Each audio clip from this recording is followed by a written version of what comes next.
మన ప్రభు అయిన యేసు క్రీస్తు నామమున మీ అందరికీ మా హృదయపూర్వక వందనాలు తెలియచేయచ్చు.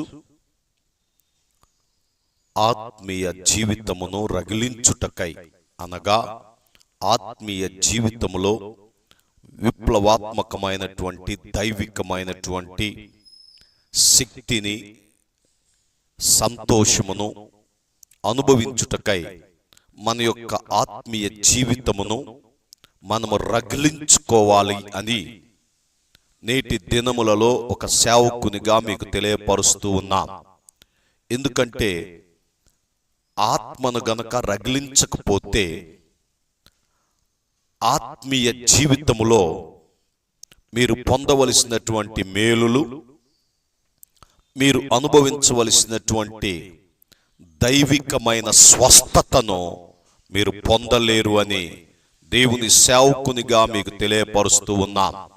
అందుకనే నా ప్రభువునందు ప్రియమైనటువంటి దేవుని బిడ్డలారా, ఈ మాటలు వినుచున్న నా ప్రియ సహోదరి సహోదరుడా, ఈ దినం మన యొక్క ఆత్మీయ జీవితమును రగిలించుకుంటూ మరి ఆయనలో మరి ప్రార్థన, దైవ ధ్యానము, ఆత్మీయులతో సహవాసము చేస్తూ పరిశుద్ధాత్మతో నింపబడి పరిశుద్ధాత్మ అభిషేకము చేత నడిపించబడుతూ ఆత్మ పూర్ణులై ఆత్మాభిషేకములో ఆనందిస్తూ ఆత్మయందు తీవ్రతను మనము కలిగి ప్రభువును సేవించువారమై ఉండాలి. దేవునికి స్తోత్రం, హల్లెలూయా. నేటి దినమున ఆత్మయందు తీవ్రత కలిగినటువంటి జీవితాన్ని మనము అలవాటు చేసుకోవాలి. ఆత్మయందు తీవ్రత ఉంటే నీవు ప్రభువును విడువక ఆరాధిస్తావు, ప్రభు సన్నిధిని పరవశిస్తావు. ఆయన సన్నిధిలో ఉన్నటువంటి ఆ సంపూర్ణ సంతోషమును మీరు పొందుకుంటారని దేవుని సేవకునిగా తెలియపరుస్తూ ఉన్నాను. ఈ దినం ఆత్మయందు తీవ్రత కలిగినటువంటి నీ జీవితాన్ని రగిలించుకుంటూ ఆత్మపూర్ణులై పరిశుద్ధాత్మతో నింపబడి ప్రార్థనా శక్తి చేత ప్రభువును ఆరాధిస్తున్నప్పుడు, ప్రభువును మహింపరుస్తున్నప్పుడు కలిగేటువంటి ఆ పరలోక ఆనందం, దేవుని యొక్క ప్రసన్నత, దేవుని యొక్క మహిమను మీ జీవితములో మీరు పొందుకొని ఆ అభిషేకము చేత మీరు నడిపించబడతారని దేవుని సేవకునిగా తెలియపరుస్తూ ఉన్నాం. నేటి దినమున ఆత్మయందు తీవ్రత, ఈ ఆత్మయందు తీవ్రతను మనము కలిగి ఉన్నప్పుడు ఆ తీవ్రత మనలను ఏ మాత్రము కూడా నీరసించేటట్లు చేయదు, అవిశ్వాసులుగా మారనీయదు. ఒక ఉజ్జీవమైన జ్వాల దేవుని యొక్క వాక్యమనే అగ్ని చేత రగిలించబడుతూ ఆ తీవ్రతను దేవుణ్ణి ఆరాధించుటకు, దేవుణ్ణి సేవించుటకై అది మిమ్మలను పురికొల్పుతుందని దేవుని సేవకునిగా మీకు తెలియపరుస్తూ ఉన్నాను. పరిశుద్ధ గ్రంథములో నుంచి రోమీయులకు రాసినటువంటి పత్రిక 12వ అధ్యాయం 11వ వచనమును మనం చూద్దాం, చదువుకుందాం.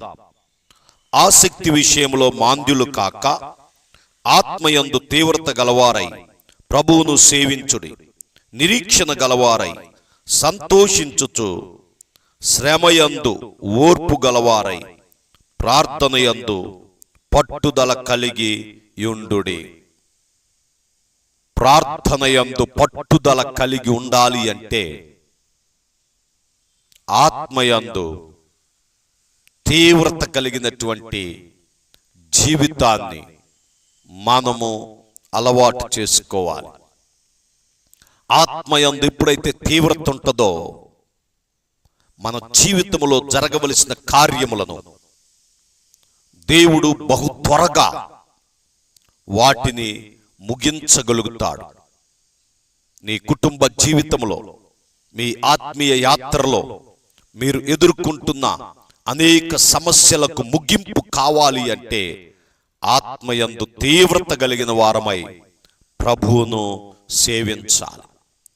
ఆ ప్రభు యొక్క ప్రసన్నతను అనుభవిస్తూ ఆ ప్రభు యొక్క దీవెన మనము పొందుకుంటామని దేవుని సేవకునిగా మీకు తెలియపరుస్తూ ఉన్నాం.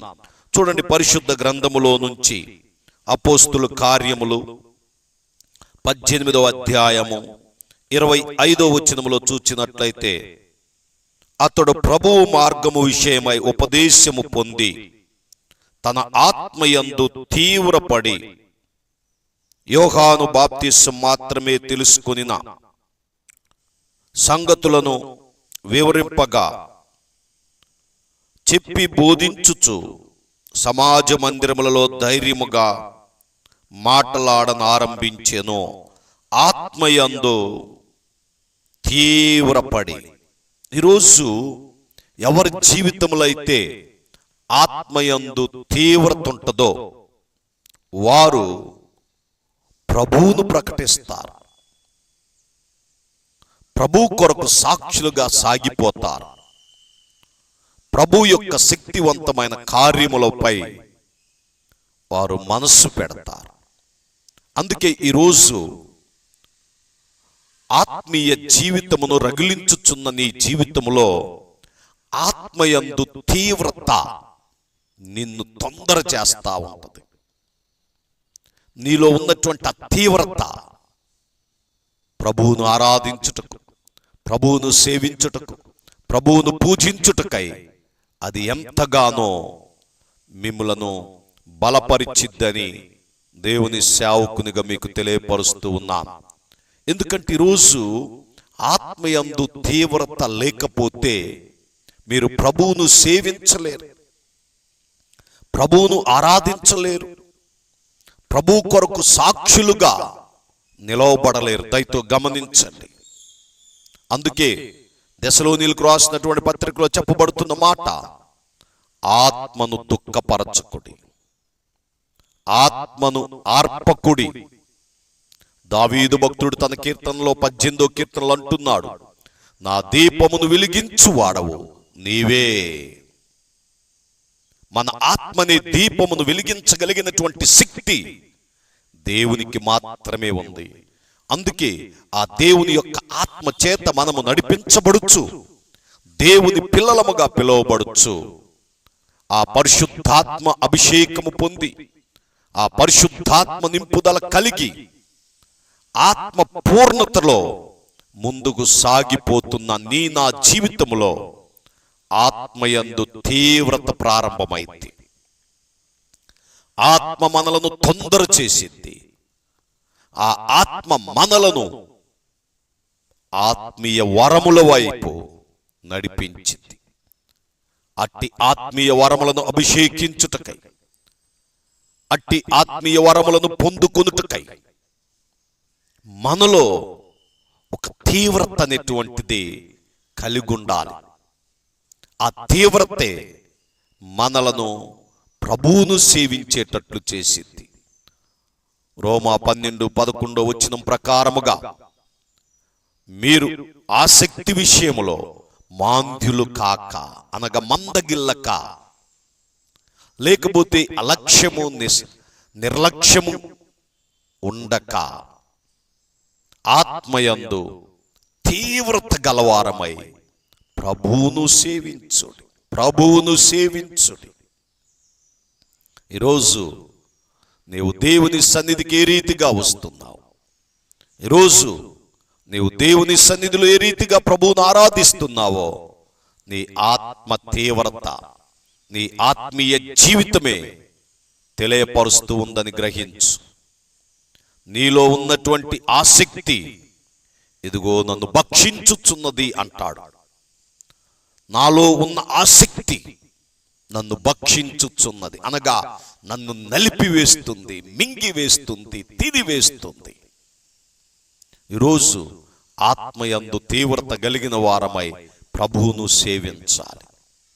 ప్రభు కార్యముల పట్ల నిర్లక్ష్యము లేకుండా ప్రభు వైపు చూడాలి. అలాగే ఇంకొక వాక్య భాగాన్ని చూద్దాం. చూడండి, హెబ్రీయులకు రాసినటువంటి పత్రిక 6వ అధ్యాయము 10-11 వచనాలు చూసినట్లయితే,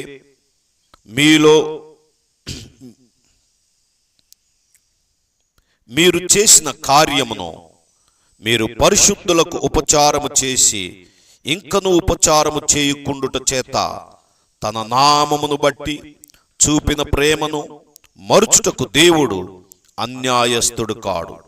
మీరు మాంద్యులు కాక విశ్వాసము చేతను ఓర్పు చేతను వాగ్దానములను స్వతంత్రించుకుని వారిని పోలి నడుచుకొనున్నట్లుగా మీలో ప్రతివాడును మీ నిరీక్షణ పరిపూర్ణతకు నిమిత్తము మీరు ఇది వరకు కనబరిచిన ఆసక్తిని తుదమట్టుకు కనపరచవలెనని ఆపేక్షించుచున్నాను. ఆసక్తిని, తీవ్రతను తుదమట్టుకు కనబరుచు వారమై ఉండాలి. ఈ మాటలు వినుచున్న నా ప్రియ సహోదరి సహోదరుడా, నేటి దినములలో ఆత్మీయ జీవితము పట్ల ఏ మాత్రము కూడా ఆసక్తి లేనటువంటి పరిస్థితులు ఉన్నాయి. ఐహిక విచారముల చేత మీ యొక్క ఆత్మీయ జీవితమును కృంగ చేసుకుంటున్న ఈ దుర్దినములలో, ఈ చెడు దినములలో మీ ఆత్మీయ జీవితములో ఒక తీవ్రతను కలిగుండుటకై మిమ్ములను మీరు సరిచేసుకోండి. ఆత్మయందు ఆసక్తి కలిగి ప్రభువును సేవించుటలో మీకు మీరే సాటి అని అనిపించుకోండి. ఎందుకంటే మనము దేవుని యందు విశ్వాసముంచిన మనము ఏ విషయములో కూడా నిర్లక్ష్యము లేకుండా తుదమట్టుకు యేసు రాకడ వరకు, ఈ ప్రాణం పోకడ వరకు ఒక చక్కని ఆత్మయందు తీవ్రత కలిగి మన ఆత్మీయ జీవితములో ఒక శ్రేష్టమైన జీవిత విధానమును మనము కనుపరచాలని దేవుని సేవకునిగా తెలియపరుస్తూ ఉన్నాం. ఆఖరిగా ఒక వాక్య భాగాన్ని చదువుకుందాం.